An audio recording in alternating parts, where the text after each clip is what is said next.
Three, two, one. Hello and welcome to another Artcast. We're back out in the yard. And today we're going to be looking at the workflow I use to create the Guess I'll Play logo that it's going to be in front of every little video I have whenever I get a chance to, I don't know, when I feel like chilling out and doing like a little Let's Play. I don't know. I got a wild hair just to like make a logo to sort of have my channel is a bit kind of scattershot. I mainly have just Hearthstone and some Overwatch videos and a few odd pieces here and there. But I figured I need an umbrella logo or an umbrella brand for it all to go under. So it's like, well, I said, I guess I'll play. Is a good enough title as any. So I got the idea of blowing the dust out of a cartridge, having the dust turn into gas. The cartridge says owl, and then the game station says play. Simple idea. This is a little bit, the way I'm animating is a bit, I'm not going to say piecemeal. That's the word. The way I'm animating this is a bit piecemeal. So you can see I'm working in Saya because that's my favorite pen program. And I'm basically doing all the, how would I put this? I'm doing all the keys.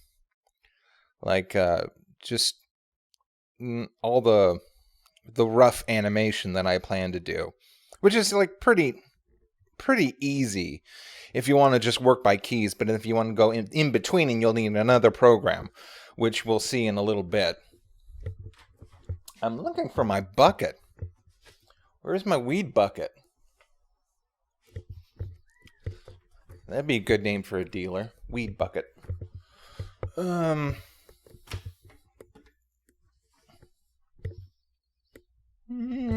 Oh, here we are. We're in Krita now.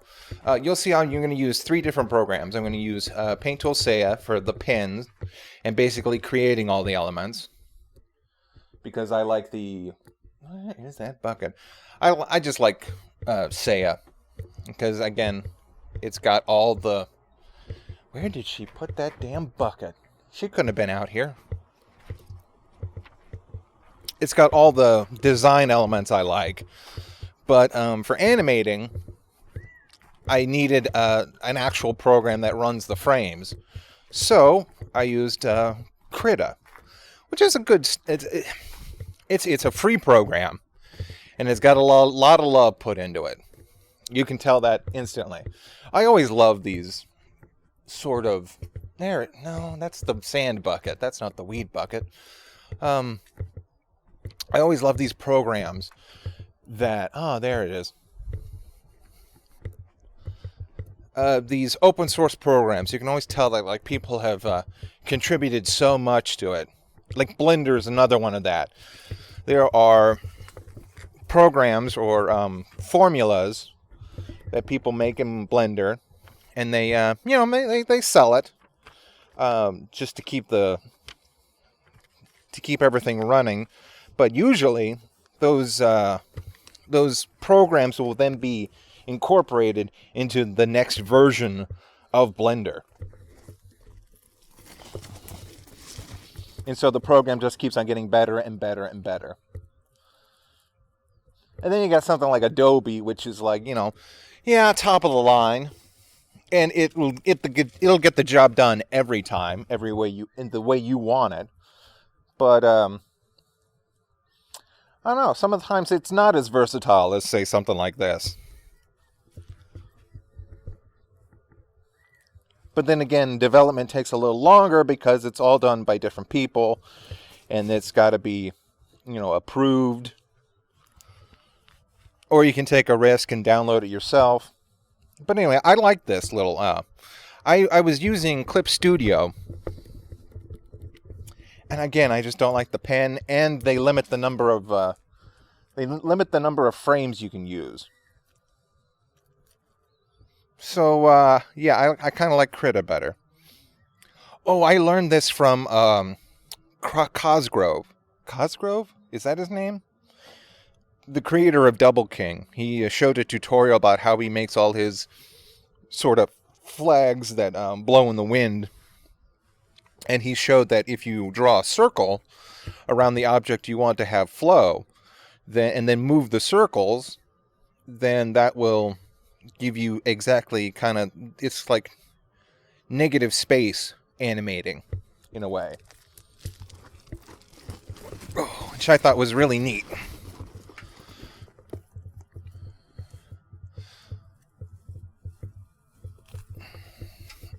I'm sort of a self-taught animator, just from, and I never had a good, decent enough computer to download Flash. I should have. I sort of look back at my youth and was like, okay, you know what? What I should have done is, instead of like, I don't know, all those Power Ranger toys, I should have asked for a computer, and I should have got used to animating. But it's all coulda, woulda, shoulda. You got to do with what you have.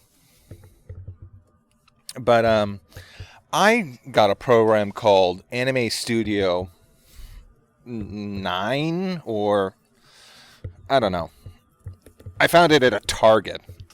Remember back when all those stores used to have a software section, and it had different stuff. It wasn't just taxes.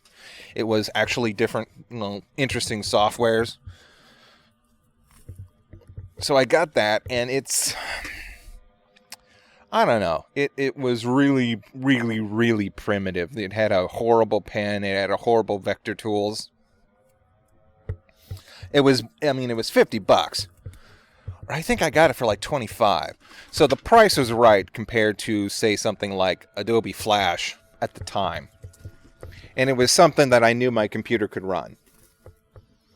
And I still use that to this day. Actually, no, I upgraded to 9.5, which has a whole bunch of different tools.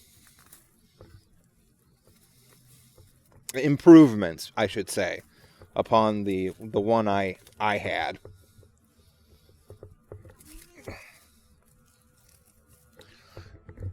Oh, just wait, I flipped the screen. There we go. Yeah, hand animating, it's a bit tedious, but it's worth it. Now I'm just figuring out how to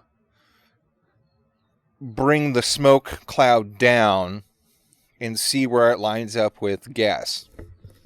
I basically just worked in reverse.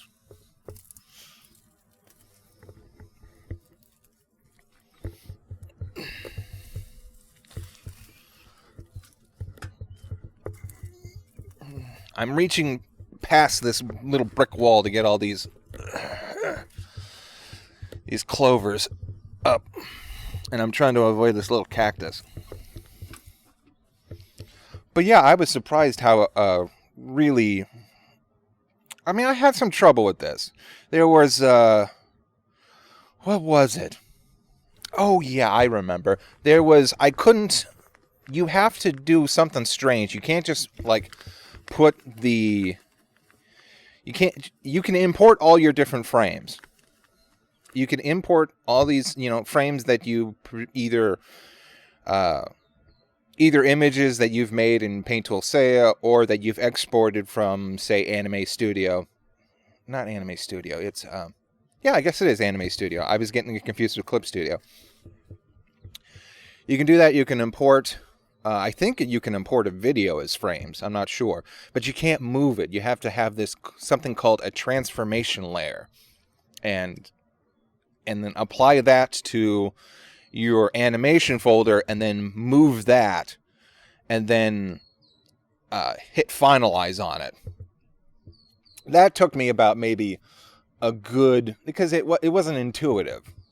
I guess that's the thing with, like, when you pay the extra for Adobe, is because it seems intuitive. And sometimes there's a bunch of like little weird tricks and like workarounds you got to use for these open source programs. But at the end of the day, they are just as powerful as the mainstream programs if you know what you're doing. But yeah, that was a chore to kind of work and figure that out. But there I go, a kiting.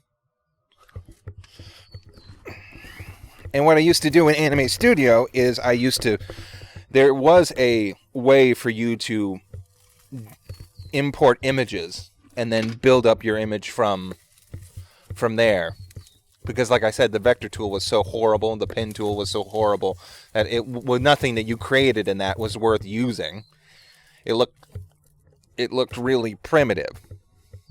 Or, you know what? At the time, I guess it was okay, because back then, if you like went on Newgrounds, like in the early 2000s, like that was it. That was what was there.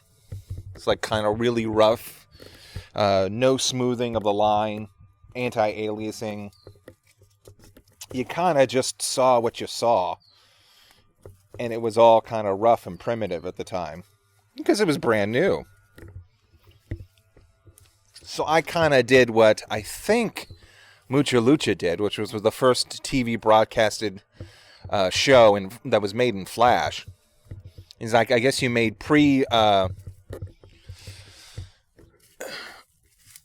you pre-produce your images in another program and then just kind of use bones and manipulate the layers as best you can. You know, a PNG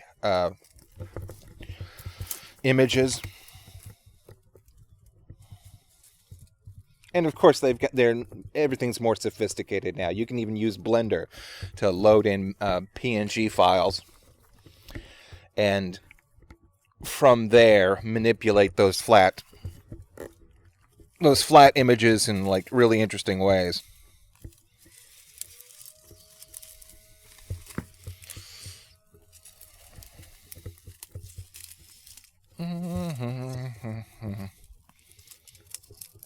But yeah, it's a little beyond me now. But you know what? I've studied enough of frame by frame animation to at least kind of know a little bit what I'm doing.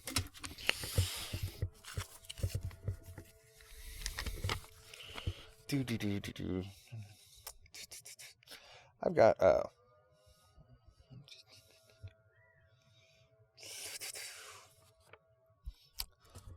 I'm looking at all these notes that I took. Let's see. Animated, let's play.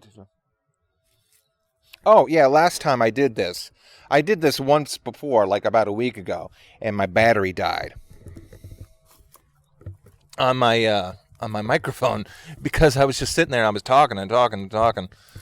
Oh, crap. Cactus. Okay. Ooh, that got me right in the thigh.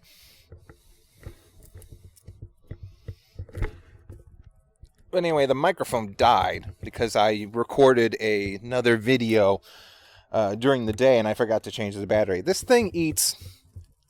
I feel bad because this microphone eats like one AA a day. And I'm like, well, I should probably just get rechargeable batteries. And that way it'll be, less detrimental on the environment. But you know what? I can't find any, they don't, I looked at Walmart. They don't have any. I would go to Fry's, but Fry's is a ghost town. But I did discover that if you buy a cell phone battery, like one of those rechargeable, battery cells that you carry around to recharge your phone, you can hook that up to this microphone. And you can have that power it. Like, I bought 2 of those because they're so useful. I bought a bunch of ring lamps that I got on sale. And it says, well, here's the USB power cord thing that you plug in. I was like, oh, okay, well. And then I just, shoved in, out of a moment of desperation, I just shoved in one of those to see if it would work. And sure enough, it'll, last maybe, 6 hours on the brightest settings.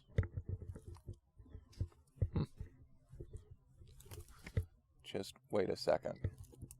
I don't know if that's a person or a dog.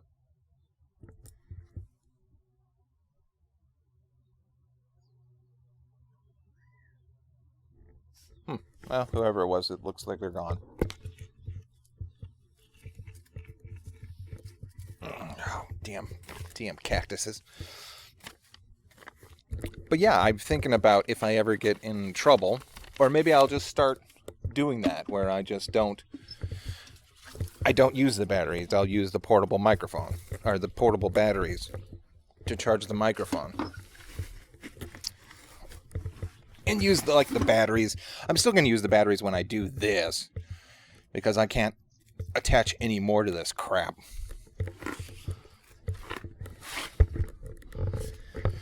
Oh, that's looking good. Yeah, I'm back in Saya now, and I'm doing cleanup, which is just kind of going over the roughs and making everything look nice before I ink everything.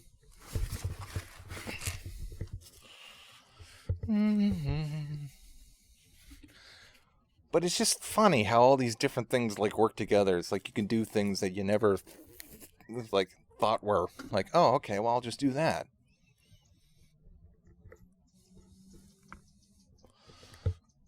I've got so many freaking cords and stuff.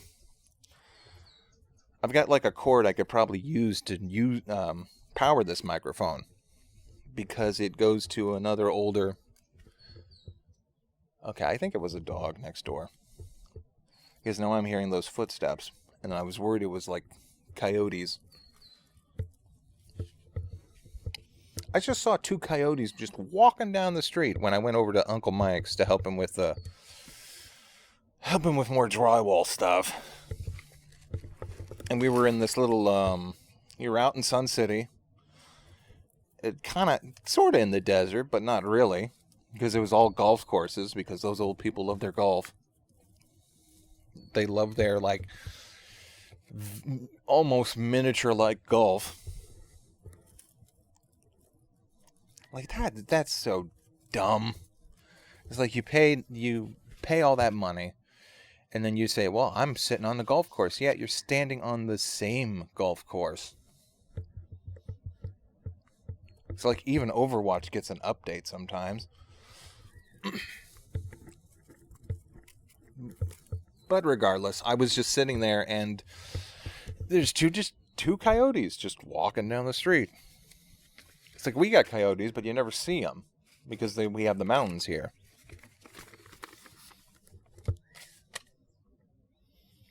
And this is me filling out the rest of the shaping and lettering. I think I may change the color of that dust to maybe be a little bit more... Did I decide on that? What did I decide on? Red? My color choice was going to be red, gold, and gray. And I may make that kind of dust a little bit more bluish by the end of this. I'm not sure. I can't quite remember right now. On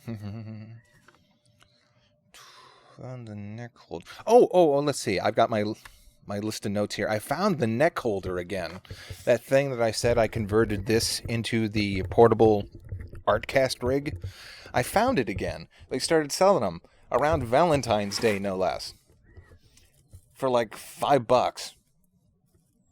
I've got a picture. I'll throw it up now. Around 19 minutes. 19. I'll have to remember that. 19. I should get a pencil and do that. Oh, I do. Holy crap. I'm prepared this time. I'll remember that. Show notes, 19 minutes. I should start doing that. But yeah, I just thought it was neat. It's last minute Valentine's Day gift. Other than chocolate, you can, get something. It's you have a cell phone, and you're also lazy. I know that because you settled for me. Oh. But yeah, phone accessories. That's a neat, casual little gift, I think. Now that I think about it, in case you've been with someone from maybe, I don't know, let's say you just started dating. You're 4 months into Quote of the day is keep your goals away from trolls. Okay, and it was unknown, really. Are you sure that wasn't Nelson Mandela or Mahatma Gandhi? Okay.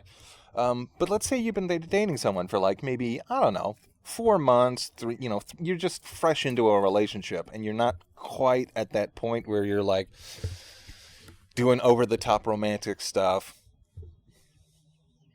Or even like sooner than that, like maybe 2 months into it, and you're like, okay, here's some practical gifts that show that I've been thinking of you. But I'm not obsessive. I didn't rent a tux for our homecoming dance. Sort of over the top kind of thing like that. I remember one time I was like a freshman in high school, and I was talking to a girl, and she was older. And she off the hand said, yeah, I was dating this guy, and he rented a tux for homecoming. And she kind of like did like a little cringe, kind of, because I guess and I didn't know this at the time. I was like, oh crap, you're not supposed to do that. I guess that's just for like prom. I went to my prom, never went to a homecoming. I wasn't big on dances.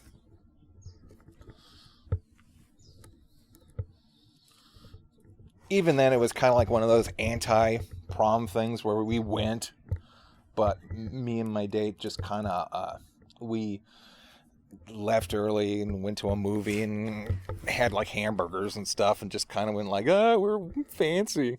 That kind of goofy kind of thing. Rocking out to Green Day and whatnot.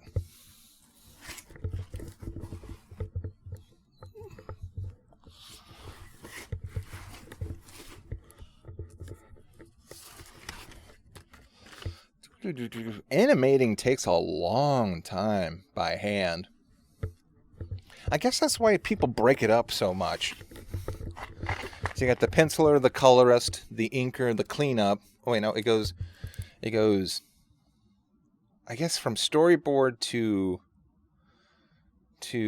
keys, to cleanup, to inker, to colorist. I don't know. There's like a shit ton of steps.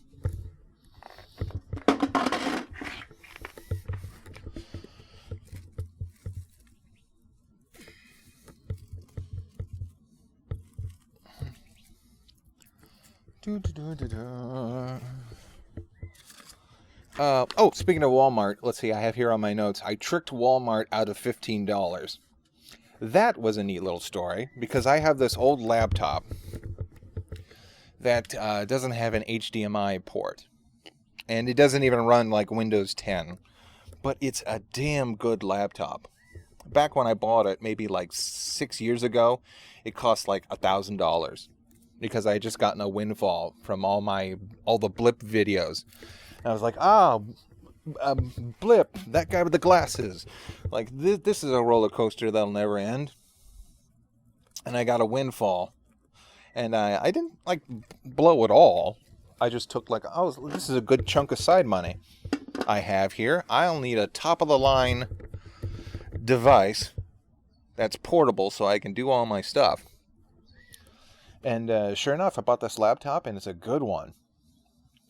Still runs like a dream. I booted it up, and when I started editing other videos, and now that I know that you have to convert videos and run them as proxies, unless you have like a real like beast of a computer, always run your video as proxies when you're editing. I didn't know that when I was first starting Lightworks. In fact, I didn't know that when I was doing this crap on an old, like the Windows Movie Maker program. That's what all those old videos were done on.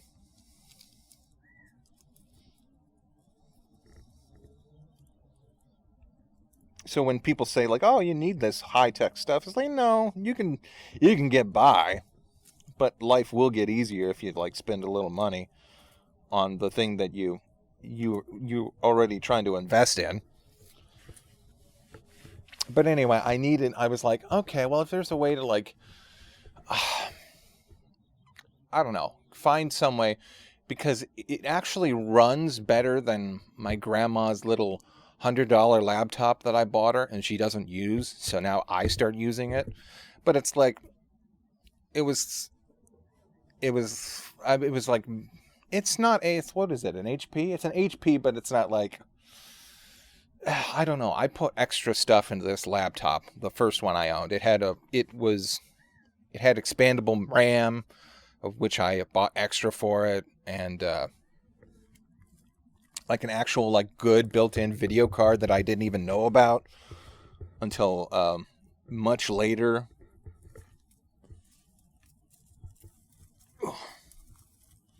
So I was like, you know what? I could probably like play some, like, I don't know. This thing kind of chugs. The grandma's laptop kind of chugs when I play SNES games. So I was like, I could probably play like 64 games on this laptop. But if there's only some way to actually connect it to the computer. So I went and I bought a VGA to HDMI output for my old laptop. And I was like, oh, this is great. And I set it up and I started working. I was like, you know what? It's all about testing and seeing like what works, what doesn't. So I was like, you know what? This probably wouldn't work anyway. So I go and I return it. And I'm like, oh, okay. Whatever, that was a bust. But at least I tried something and I experimented. And then like a week later, I figure out a way for it to work, a different way that I wasn't doing.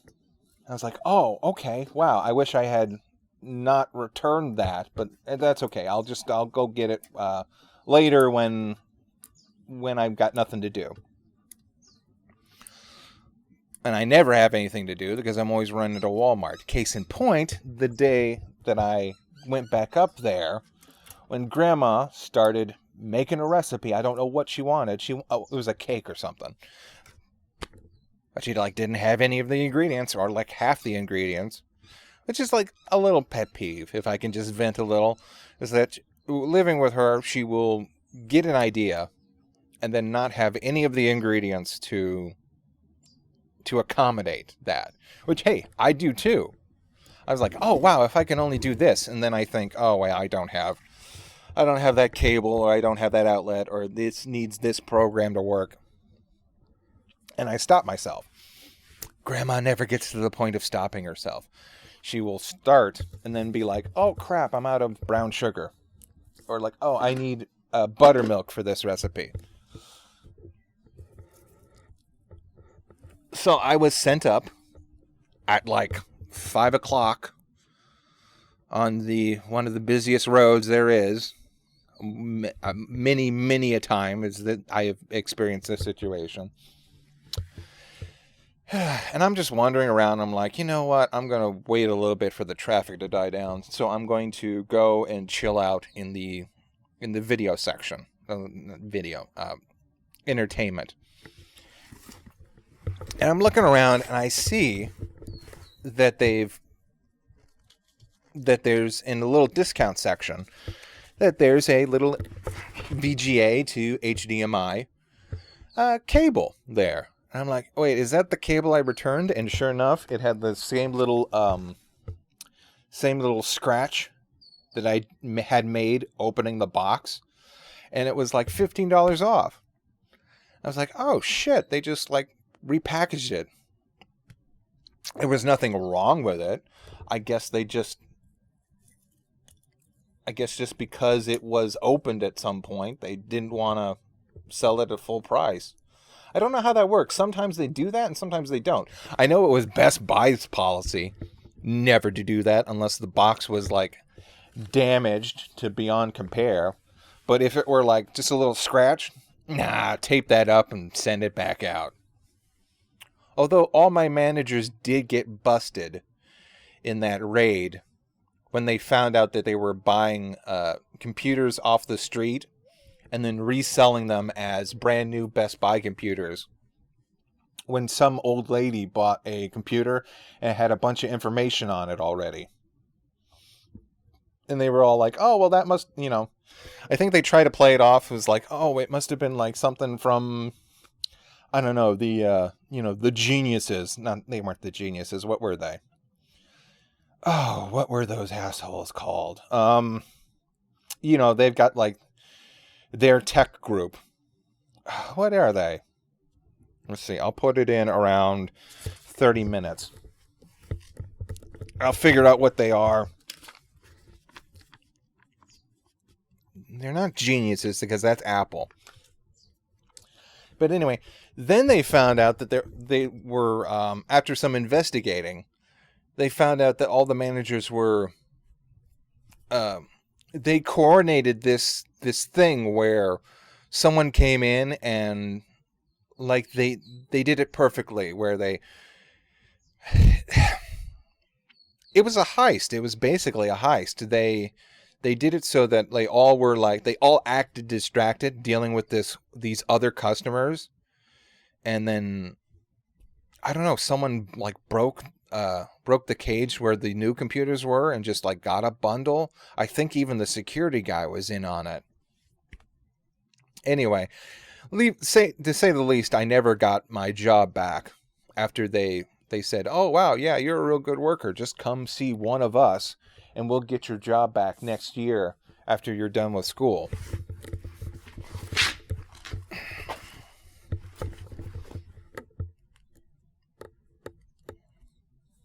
So,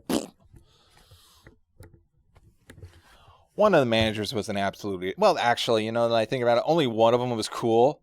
The other ones were like a bunch of idiots. Like one was a real asshole. And he worked in, like, I think audio. And then there was my manager, which was your typical kind of dude bro, like business graduate. Like this is obviously sort of like a stepping stone to whatever he's got working for him next. And the real boss was the little old redheaded woman that had been working there for about 30 years and knew the ins and outs of everything. She did stock. And she was the one that just kind of like kept everything running smoothly, and the real person that we would ask whenever there was an actual problem. I mean, I remember one day that there was this family that came in, like this kind of, I hate to use the word redneck, but I'm going to use it because it fit them to an absolute T. This guy came in with a white t-shirt on just like baggy pants alone. Had sort of this disheveled, like, I don't know, I don't know if it was the daughter or the wife, but she just looked like kind of checked out. And then like two other little kids that were going crazy. And this guy, he starts taking these carts. He took a cart and he starts grabbing music.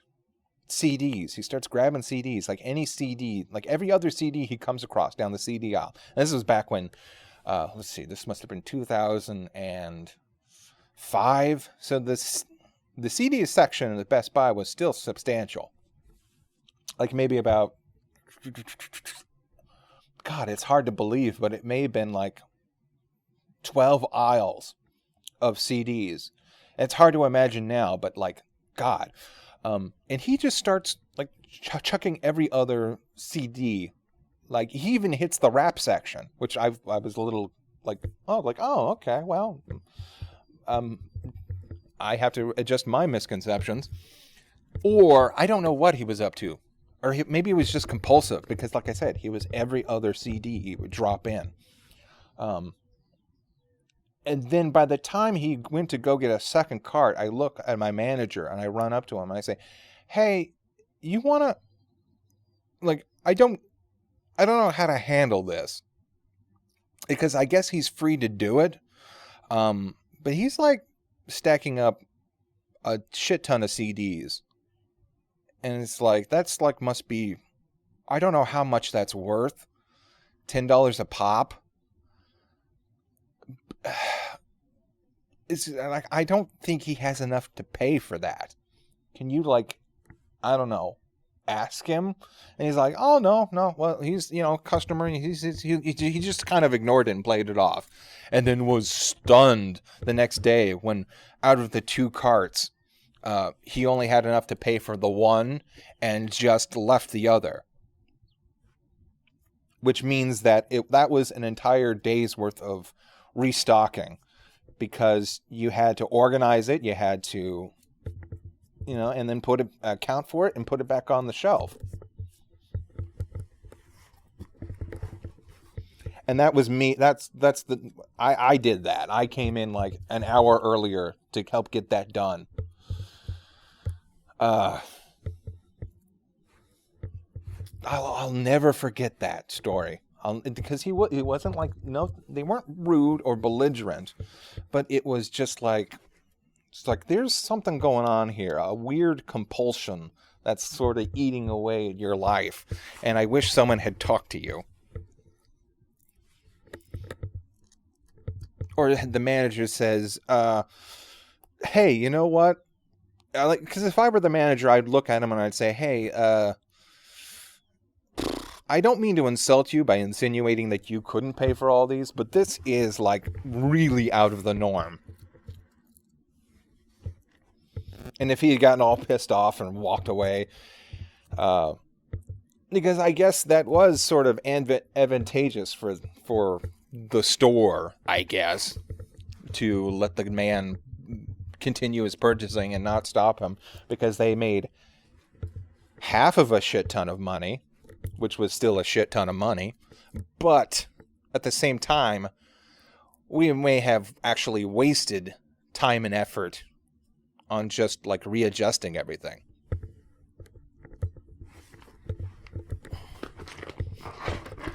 Oh, and there was this other time, this woman, she walks in and I forget what album had just dropped, something Jackson. It was like one of those airy piano like artists. Yeah. I don't know. It's just kind of. Who did maybe it was You're Beautiful, the same artist. No, that guy came out back when I was like in senior of college, so that wasn't that. But anyway, there was this promotion thing where you get one album and then you get like the studio version. There's like the first sort of 100 customers can come in and get the bonus like studio versions of the album. And it was like, this woman comes in and she is just irate that we have run out of the promotional material. Even in the ad, it said like, oh, first, limited, first customers, first come, first serve kind of thing. And she's just like really uppity. She was wearing this bright yellow business suit. I remember that.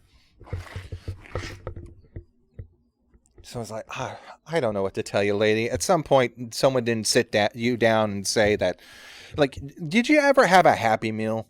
It's like, maybe that's just my generation thing. But, like, do you ever gone and go to McDonald's and they're like, sorry, we're all out of the Disney's dinosaurs. Not Disney's dinosaurs. Actually, ABC's dinosaurs toys. So here, have this generic car. Unless you want, like a Barbie toy. Which I didn't at the time.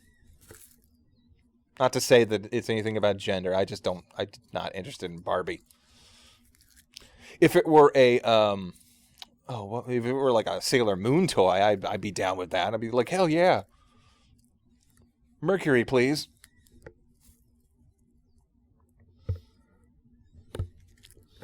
Or Jupiter. I think Jupiter was my favorite. But anyway, yeah, it was just like she was just so irate on something that was just like beyond our control and nothing that was actually promised to her. It was like, well, you should have got there earlier. She was like, oh, but it was promised to me. It's like, no, it wasn't.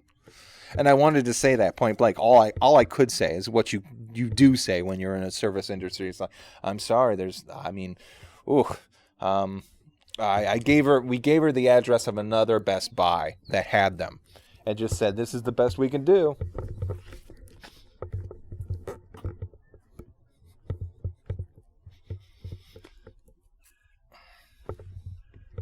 12 aisles of CDs. God, I can't even imagine that now. Isn't it weird? Like I just bought an album recently, and it wasn't digital. I mean, it was digital. I was going to say it wasn't physical. I bought the soundtrack to Beetlejuice, the musical, because I love it so much. And I after I heard that it was shutting down, I really wanted to support it, so I bought the album. Just to say, hey, market, this is the kind of stuff I like. I was like, I listen to all my music on YouTube now. But even that's not so great. Because have I had this discussion, or is this something that I lost? I think this was something I lost. Because I was saying that back when YouTube first started, you'd get like suggestions for all sorts of crazy stuff. It's like like it was just all under this one weird blanket of music. And now, whenever I listen to music, I get caught in a loop. It's like I have to remember it first. But back when YouTube started, it was just like, hey, you seem to like this. Would you like this completely different thing? Now they just like, oh, well, you listen to this one song by this one artist. Here, listen to all these other songs by the same artist. It's like, okay, I did that like 3 times already. Do you think you can, I don't know, give me something else? It's like, no, just listen to the same song by the same artist. Here, watch the same TV show because you looked it up once.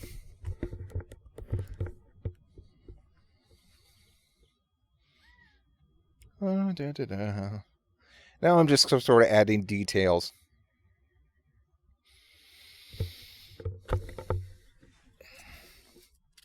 Oh, I never did say that I bought that cable, and now I use it again. And I got $15 out of Walmart, which is nice.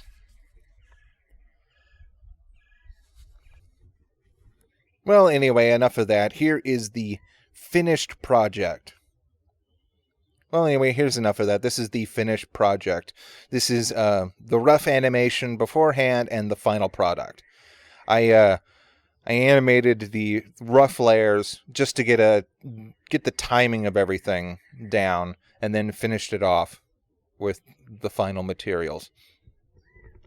I think it actually turned out pretty well, and I like that weird little checker pattern I have there. Colors I wouldn't normally use, the gold and the gray and the red.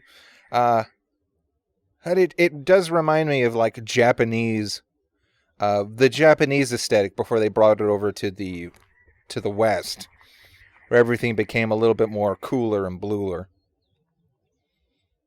And the gold reminds me of Legend of Zelda, which was always held like a mysterious place in my heart as a child because I never quite understood the mechanics when I was like 3 years old. I was like, oh, what is this game? Give me a platformer like Mario. I'm also like really proud of that Play logo, where it kind of looks like it actually could be on an old 80s device. Well, anyway, thank you all for joining me on this one, and we'll see you next time. Bye-bye.